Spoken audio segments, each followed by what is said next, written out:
What was it in your lifestyle? Just kind of a summary. When did you know you were really really good at this, like top 1% world class at this? And what is it specifically that you think you did that other people weren't doing? I get so many questions on this because there's so many parents of kids that have kids that are addicted to video games. Sure. And they're like, they say he's good, but are they going to buy me a house in 20 years? Right. Good. There's a ladder system in pretty much all games. And then once you get higher up on the ladder, there's going to be teams that ask you to come play. And then you try out for their team. I think the tryout I had, it was come to LA. We're playing in the LCS Super Week. I had one good weekend to perform. Or sorry, we did a whole little tryout before that. It's not like we jumped straight into that. But played 2 games with them. Killed the best team in the league that said, we'll see you next weekend in LA. Performed. Did a Super Week. Did extremely well. Joined the team. And that's how it all started. But the ladder system is where you kind of gauge what skill. Yeah, so we ELO in all these different games. Same thing happens with Call of Duty. One thing they did that I think is a lot better is that like if you suck, they just put you in shittier lobbies. And like I've seen like girls go in there and play and they just don't know how to play and they just put you in garbage lobbies and you can actually like have a little bit of fun. Whereas before it was not like that, dude. They would put you in this is again another complaint. If you guys read about Destiny, I don't know if you heard dynamic difficulty adjustment. Have you ever heard of this? So basically they had filed for a patent. Electronic Arts had filed for a patent basically saying if you were a shitty player, they would specifically put you in lobbies with people who had paid more money. Not better players, but players who had more swag, like actually had more bling, and that to make you want to buy more stuff. In most games, they have it hidden, so you can't see where you're at. Yeah. So that's why when people think, oh, I'm so good at this game, it's like, are you? Yeah. So you can. So it's almost like a ranking in like chess. Yeah. In Madden, you can't unless you do Champions League. You can see if you're 25-0, but for the rest of it, it's really hard to see where you are.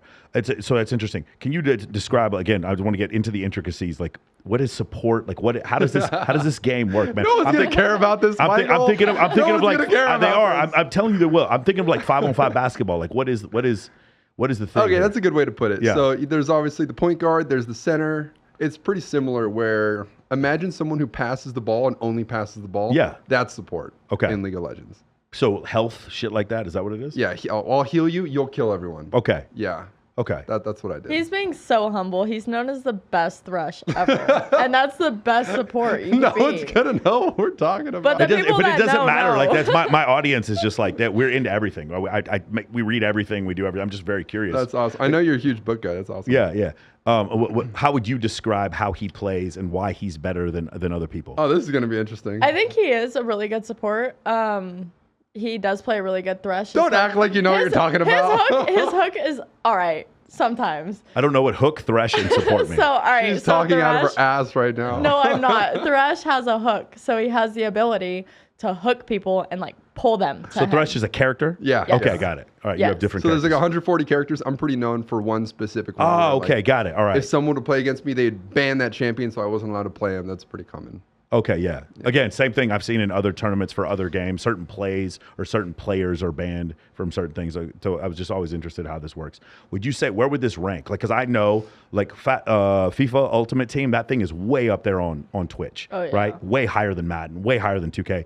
Where does League of Legends land? Is it at the top? There's some stat where I think the World Championship for League of Legends has more viewers than the Super Bowl. Okay. So yeah, wherever that line is. Yeah, that's so you would say it's probably near the top of everything. Because I'd heard of it, I just never played anything like that. Interesting, man. Okay, so now you're at that point in your life. You're doing really well with that. I'm curious in the beginning when you're doing this. I'm sure a lot of people have this question. Where's the majority of your income coming at that point when you're playing in these professional tournaments? Is it from sponsorships? Is it from winning games? Is it from what is it? Is it from streaming? What are you doing at that point? So go back like 10 years, and competitive esports wasn't really a thing because if you didn't win a tournament, you guys wouldn't get paid. And obviously, if you have a crappy 6 months, everyone's bankrupt, right? So competitive esports wasn't a thing. Riot, the owner of League of Legends, said, all right, you know what? Let's create a league, much like the nerd NFL, where we can pay these players a salary. So if they do suck, they don't have to go work at McDonald's. You know what I mean? Yeah. So they created that.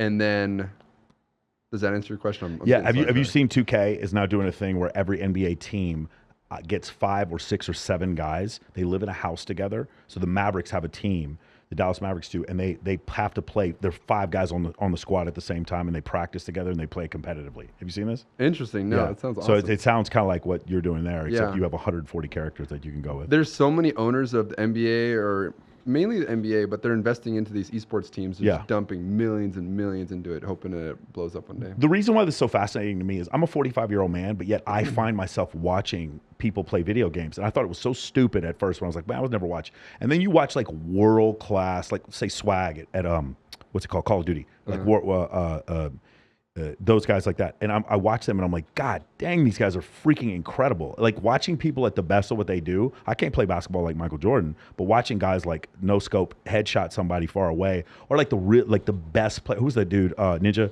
the best player at Fortnite. That'd be so cool to have Michael Jordan have a GoPro on while he's practicing, just watching. That'd be awesome. Yeah, if you put it like that, it makes sense. Yeah, but that, like, for me, it was one of these things. Here's the other reason why I liked watching other people play video games is because I would steal their shit, and I'm sure you do the same thing, right? I'm sure you do the same thing. Like, you can scout people, and it becomes very much like, I'm not going to be the GM of an NFL team, but I can play MUT, and I can watch other players who are really good. And that strategy, to me, I used to play chess, and I used to do fantasy football, and that's all been taken over by Madden Ultimate Team. Competitive teams don't stream their practice because they don't want people. Yes, they don't want people seeing playing their strategies, all that stuff.